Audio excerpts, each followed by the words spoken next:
तर अंबरनाथच्या प्राचीन शिवमंदिराबाहेर पूल पाण्याखाली गेलाय। मलंगड पट्ट्यामध्ये मुसळधार पाऊस सुरू आहे। अंबरनाथमधलं शिवमंदिर बाहेरच्या वालधुनी नदी दुथडी भरून वाहते। प्राचीन मंदिरात जाणारा मार्गही त्यामुळे बंद झालाय।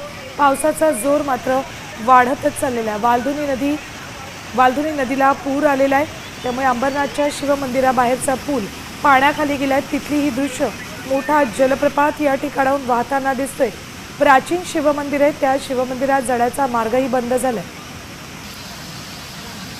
अंबरनाथच्या प्राचीन शिवमंदिराबाहेर आणि आपण पाहू शकतात जे शिवमंदिरात जाण्याचा रस्ता आहे तो पूर्णपणे बंद झालेला आहे आणि ज्या मंदिरावरती जे मंदिरात जाण्यासाठी जो ब्रिज आहे तो पूर्णपणे पाण्याने वाहताना दिसतोय। आपण जे ब्रिज पुलावरती आपण पाणी पाहू शकतात।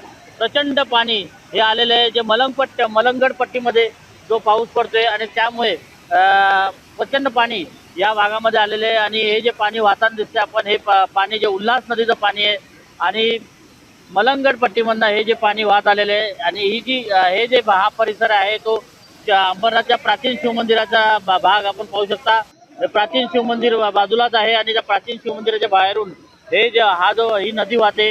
ही नदी प्रचंड भरून वाहताना दिसत आहे आणि पाहायला गेलं तर गेल्या 2 ते 3 तासापासून जो प्रचंड मुसळधार पाऊस पडत आहे मलंगड पट्टीमध्ये आणि त्याचं पाणी हे जे या नदीला आलेले आहे। कॅमेरामन नितीनसह अजित साम टीव्ही अंबरनाथ। आता isakal.com आहे देशातील नंबर 1 ची मराठी न्यूज वेबसाईट। प्रत्येक अपडेटसाठी isakal.com ला नक्की भेट द्या।